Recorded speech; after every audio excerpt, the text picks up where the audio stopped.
오늘의 사연 지금부터 시작할게요. 안녕하세요. 저는 올해 35살이고 결혼 10년 차에 초등학교 다니는 아들이 있는 여자입니다. 아무것도 모르던 대학교 1학년 때 같은 과 선배가 저한테 엄청나게 구애를 했었는데요. 정말 귀찮을 정도로 따라다니던 그 선배를 받아주고 본격적으로 연애를 한 지 5년쯤 되었을 때 대학을 졸업하고 그 남자와 결혼을 하게 됐죠. 당시 제 남편은 저를 항상 따뜻하게 대해주면서 많이 아껴줬고 고등학교 때까지 공부밖에 몰랐던 저로서는 당시 남자라고는 남편밖에 눈에 들어오지 않았기 때문에 눈에 뭐가 씌이기라도 한 건지 너무나 잘생기고 멋져 보여서 집안의 반대를 무릅쓰고 결혼을 했습니다. 어릴수록 더 용감하다는 게 어떤 말인지 알겠더군요. 여기 집은 재벌가지는 아니라도 할아버지 때부터 제법 큰 규모의 가전제품 관련 공장을 운영하였고 아버지가 그 일을 물려받으셔서 저는 부족함 없이 자랐습니다. 졸업 후 저는 아버지 회사에 입사한 지 7년 만에 사내 이사가 되었고 대기업 입원 못지않은 연봉을 받으며 살고 있었죠. 하지만 남편은 시골에서 태어나 흙수저 집안으로 장가올 때도 서울에 집을 마련하는 건 감히 엄두도 내지 못했고 문만 들어와 살았습니다. 아파트의 살림살이까지 싹 다 저희 집에서 해줬어요. 그래도 자존심은 있었던지 우리 회사에 들어가서 일하라니까 그건 또 죽어도 싫다면서 마지막 남은 자기 자존심이라도 지켜달라고 하더라고요. 충분히 이해할 수 있었습니다. 그래도 남편이 능력은 충분히 있었던 남자였기 때문에 여기저기 원서를 해더니 제법 규모가 있는 회사에 취업을 하게 됐고 당시에 저희 가족들에게도 많은 인정을 받았죠. 남편에 대한 믿음이 많이 없어서 그랬던 건지는 모르겠지만 이 정도만 무언가를 이루어도 크게 인정을 해주더라고요. 하지만 문제는 회사에 들어가는 게 전부가 아니었죠. 다른 입사 동기나 심지어 후배들도 다 진급하는데 신랑은 융통성이 없어서인지 매번 진급 시험에 떨어져 항상 어깨가 축 처져 있고 스트레스를 너무 많이 받아 원형 탈모의 대상포진까지 걸려서 결국 병원에 입원하는 사태까지 가게 되었습니다. 본인만의 신념이 있다고 하는데 옆에서 지켜보는 저로서는 참으로 안타깝더군요. 그래도 나름 알아서 잘하겠거니 싶었지만 옆에서 계속 그 모습을 지켜보던 저도 너무 힘들어서 남편을 설득하기 시작했어요. 이제 할 만큼 해봤으니까 우리 아빠 도움 좀 받으면서 편하게 살아라고 왜 그렇게까지 사서 고생을 하냐고 자기도 이제 우리 집 사람인데 왜 그렇게까지 남처럼 계속 고생만 하려고 하냐고 말입니다. 남도 아니고 장인어른 도움 좀 받는 게 그렇게 자존심 상하는 일인 건지 잘 모르겠더군요. 이렇게나 몸이 상해가는 모습을 지켜보는 저도 힘들어서 결국 남편은 아버지의 도움을 받기로 했습니다. 도움을 주려는 입장에서 이렇게까지나 매달려야 하는 게 오히려 이상한 그림 같긴 했지만 그만큼 남편이 고집이 있던 편이라서 어쩔 수 없었어요. 아버지는 그동안 밖에 나가서 고생했다며 위로도 해주시고 하나밖에 없는 사회 재면 세워준다면서 저희 회사 납품 관련 하청업체를 하나 차려주셨죠. 작은 회사지만 대표 소리도 듣고 외제차 타고 골프도 치러 다니고 전에 다니던 회사 동료들을 만나 자랑도 하고 밝아진 남편 모습을 보니까 저도 기분이 좋았습니다. 아무리 그래도 사위한테 이 정도까지 해주는 집이 있을까요? 저희 남편이 정말 전생에 나라라도 부한 거 아닌가 싶었죠. 결혼 5년 차부터는 부부관계가 조금은 소원해졌지만 그래도 여전히 저를 끔찍히 아껴주고 사랑해주는 마음은 변함이 없었고 늘 가족을 먼저 생각하는 가정적인 남편이었습니다. 그런데 남편이 사업을 시작한 지 6개월 정도 지나니까 조금씩 이상한 모습을 보이더라고요.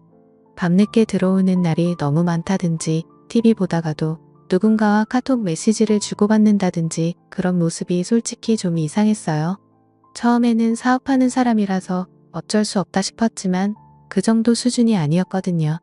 그러던 어느 날 늘 휴대폰을 들고 다니면서 누군가와 메시지를 주고받는 모습을 제 두 눈으로 수차례 목격했었는데 주고받은 메시지가 하나도 없이 깨끗이 지워져 있는 거예요. 뭔가 숨기고 싶은 게 있구나 싶으면서 남편이 수상하게 느껴지더라고요. 그래도 한편으로는 설마 내 남편이 그러겠나 싶었고 가진 거 하나 없이 장가와서 지금 누리고 있는 모든 게 저 때문인데 간이 배 밖으로 나오지 않고서 있을 수 없는 일이라고 생각했죠. 이런 저의 생각과는 다르게 그날 저는 남편의 수상한 행동 때문에 도저히 잠이 오지 않았습니다. 그래도 제가 모르는 다른 일이 있겠지 싶어서 더 이상 궁금해하지도 않았고 의심도 하지 않기로 했습니다. 그렇게 며칠이 흘렀는데도 남편의 수상한 행동은 멈추지 않았고 너무도 조심스럽게 행동하는 남편의 모습이 더 이상해 보이기 시작했죠. 전에는 어떤 회사 회식도 이상하리만큼 잦아지고 더군다나 술도 별로 좋아하지 않는 남편이 왜 그렇게 직원들과 술자리를 같이 하는지 도대체 이해가 되질 않았습니다. 저도 회사 생활을 많이 했던 사람으로서 이상해 보이는 부분이 점점 더 눈에 들어오고 분명히 무언가 저에게 숨기고 있다는 확신이 들기 시작한 거예요. 그래서 하루는 퇴근하는 시간을 조금 앞당겨 연락을 하지 않고 남편 회사로 한번 찾아가 봤습니다. 회사에 도착해서 사무실 들어서는 순간 남편이 새로운 비서와 대표실 안에서 오긋하고 다정하게 이야기를 나누는 모습을 목격했습니다. 전에도 한번 남편한테 이야기를 들은 적이 있는데 자기 기사를 뽑으려고 고민 중인데 눈에 들어오는 친구가 있다면서 저에게 이야기한 적이 있었거든요. 저녁 식사하다가 가볍게 나온 얘기라 대충 들었는데 지금 와서 생각해보니까 그 사람이 저 여자겠다 싶은 거예요. 대학 졸업하고 취업한 지 이제 6개월 정도 된 풋풋한 20대 초반 여자였는데 얼굴 보고 뽑았는지 엄청 미인인데 다가 몸매는 어찌나 좋은지 여자인 제가 봐도 부러울 정도였습니다. 보통 비서들이 얼굴도 예쁘고 몸매도 좋은 건 알고 있지만 그래도 어느 정도 업무 능력을 갖추고 있어야 하는데 너무 외모만 보고 뽑은 건 아닌가 하는 걱정이 들 정도였어요. 더군다나 남편을 보면서 눈웃음을 짓고 있는 모습과 다정하게 바라보고 있는 남편은 뭐가 그리 좋은지 둘이서 웃는 소리가 밖에 있는 직원들까지 다 들릴 정도로 크게 들려왔죠. 그때부터 눈살이 딱 찌푸려지더라고요. 그 여자를 보는 순간 둘 사이가 심상치 않을 것 같다는 생각이 들었고 불안감이 엄습해왔습니다. 그런 감정을 느끼는 건 단지 그 여자에 대해서 질투를 하기 때문이 아니라 정말 동물적인 어떤 감각으로 알아차릴 수 있는 거거든요. 제가 사무실에 들어서자 직원들도 뭔가 알고 있는지 도둑질하다가 들킨 사람처럼 깜짝 놀란 듯한 표정을 지었고 그 사람들이 불안해하는 모습을 보고는 확신을 가졌어요. 곧이어 밖으로 나온 남편은 저에게 회사까지 어쩐 일이냐면서 저를 반겨줬고 남편은 아무런 일도 없었다는 듯이 생각보다 자연스럽게 행동하더군요. 새로운 비서는 저를 보더니 죄 지은 사람처럼 깜짝 놀란 듯 보였고 저는 그런 비서의 눈을 가만히 쳐다봤죠. 그녀는 제 눈을 똑바로 보지 못했습니다. 평소에 저에 대해서 많은 이야기를 들었고 본인이 지금 무언가 잘못하고 있다는 듯이 주눅 들어 있는 특유의 표정이 눈에 바로 보이더라고요. 저는 그 여자의 눈을 바라보자마자 확신이 들었어요. 이 여자가 저희 남편을 좋아하고 있다는 사실을요. 집으로 돌아오는 차 안에서 남편에게 그 비서 엄청 예쁘다는 말을 했는데 남편은 시치미를 똑 대면서 이제 갓 대학교 졸업한 사회초년생인데 그런 애한테 노골적으로 표현을 쓰는 건 너무 과하다고 하더군요. 자기도 회사 생활하면서 선배들한테 많이 치여서 괜히 더 착하게 대하려고 노력하고 있다는 제 남편의 말을 들으니까 제가 뭔가 오해하고 있는 건 아닌가 하는 생각도 들었고 괜히 미안한 마음도 생겼습니다. 하지만 제 남편이 그런 말을 하는 것 자체가 상당히 이상했어요. 왜냐하면 회사 다닐 때 유도리가 없어서 진급시험에도 매번 떨어졌던 사람이 얼마나 지났다고 있는 말 없는 말 지어내서 제 기분을 좋게 하겠다고 저러는 건지 속으로 우리 남편 많이 컸다 싶었죠. 그날 저녁 남편과 그 비서가 만나고 있음을 확신하게 되었고 초저녁부터 너무 화가 치밀어 올라서 남편을 살살 건드려보고 싶더라고요. 그래서 오랜만에 누워있는 남편을 조금씩 도발하면서 우리 행복한 시간 좀 가져보는 건 어떠냐는 말을 했습니다. 그러자 남편은 당황하는 모습을 보이더니 오늘은 너무 피곤하다는 말을 하면서 저를 거부했고 그 비서한테 밀렸다는 생각을 하니까 너무 화가 나서 한숨도 못 잤어요. 남편 회사의 박도진 과장이라고 저희 본사 쪽 직원인데 남편이 회사 일을 전혀 모르니까 아버지가 회사 안정될 때까지 도와주라고 파견 보낸 친구가 한 명 있는데 잠깐 제 밑에서도 일했던 친구라 점심시간에 불러내 그동안의 남편과 비서의 이야기를 좀 해달라고 했습니다. 그렇게 뒤에서 비굴하게 정보를 캐고 싶진 않았지만 당장에 저도 궁금한 게 많고 화나는 게 있으니까 그냥 넘어가기는 좀 그래서 이런 방법을 쓴 거예요. 박도진 과장이 하는 말을 들어보니까 우리 있을 때는 남편을 여비서를 부르는 소리를 들은 적 있고 자주 대표실에 들어가서 둘이 한참 이야기를 하고 나온다는 정도만 알고 있다고 하더군요. 또 회식 때 보면 비서가 남편에게 여우짓을 많이 한다고 하더군요. 여우짓이라고 하면 옆에 앉아서 취한 척하면서 어깨를 때린다거나 웃으면서 몸을 만지는 그런 행동들이었죠. 회식은 얼마나 하냐고 물었더니 한 달에 한 번 정도만 하는데 이번 달에는 월말에 하기로 해서 아직 회식을 한 번도 하지 않았다고 하더군요. 결국 회식을 한다는 말은 거짓말이었습니다. 저는 박도진 과장에게 남편과 비서의 동태를 살피다가 이상한 점이 있으면 실시간으로 알려달라고 했어요.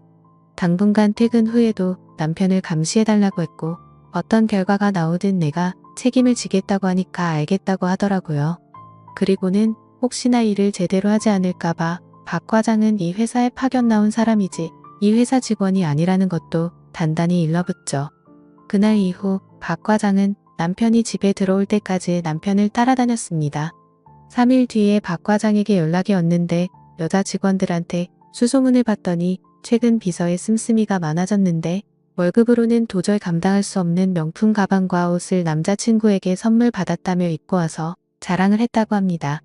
그리고 오늘 점심시간을 이용해 남편과 김 비서가 모텔에 들어가는 걸 봤다면서 사진을 찍어 보내왔죠. 팔짱 끼고 들어가는 둘의 사진을 확인해보는 순간 온몸이 떨려왔습니다. 순간 뇌가 정지된 것 같이 아무런 생각이 나지 않았죠. 혹시나 했는데 너무나 확실해진 지금의 상황을 보니까 손이 떨리고 견디기가 힘들더군요. 한참의 소파에 앉아서 엉 때리고 있다가 박 과장과 통화도 하고 어느 정도 상황 파악이 되고 나서야 갑자기 참고 있던 눈물이 터져 나왔습니다. 얼마나 서럽던지 펑펑 눈물이 나고 앞으로 어떻게 살아가야 할지 걱정이 되었습니다. 아버지가 사준 집에서 먹고 자고 차려준 회사에서 돈을 벌어서 그 여자 명품 베개에 용돈까지 줘가며 만난 것은 제 상식으로는 도저히 이해가 되지 않았습니다. 본인이 어떤 위치였는지 잊고 이제 와서 제 등에 칼을 꼽겠다는 그런 신고는 도저히 그냥 넘어갈 수가 없었습니다. 저는 낮에 젊은 여자와 놀아나고 퇴근을 하고 집으로 와서는 아무 일도 없었다는 듯 평소처럼 행동을 했습니다.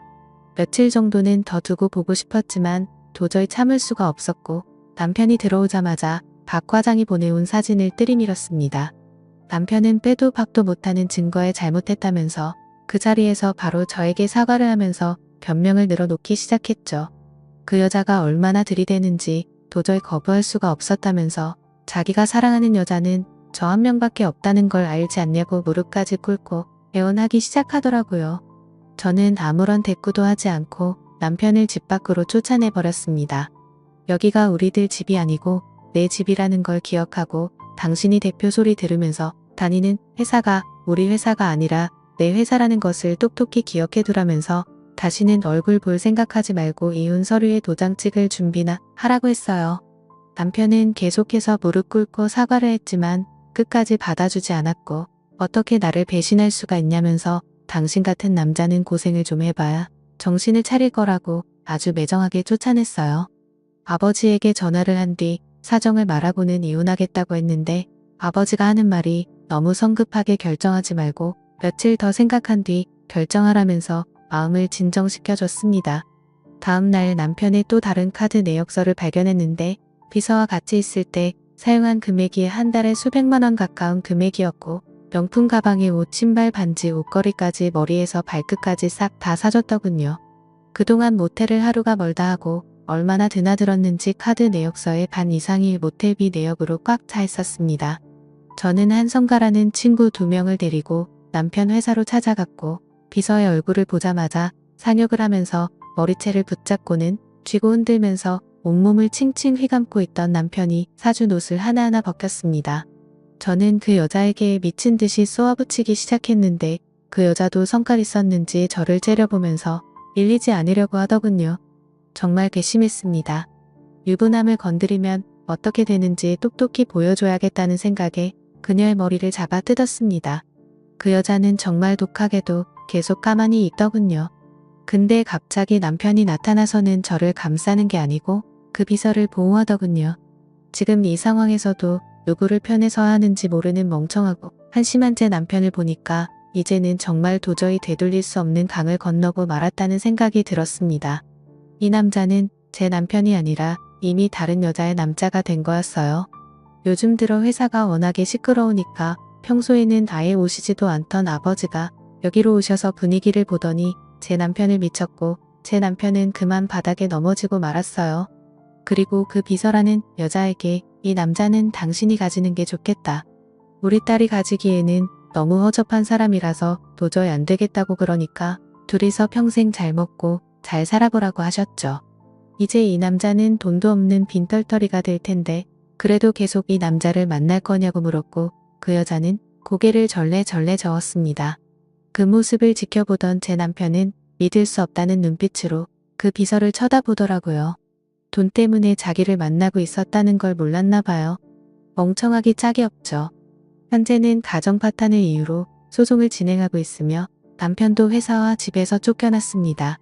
남편은 현재 그 여자와 완전히 헤어지고 옆 동네 원룸에서 조용히 살고 있다는 말을 들었는데 앞으로 어떻게 될지 궁금하네요.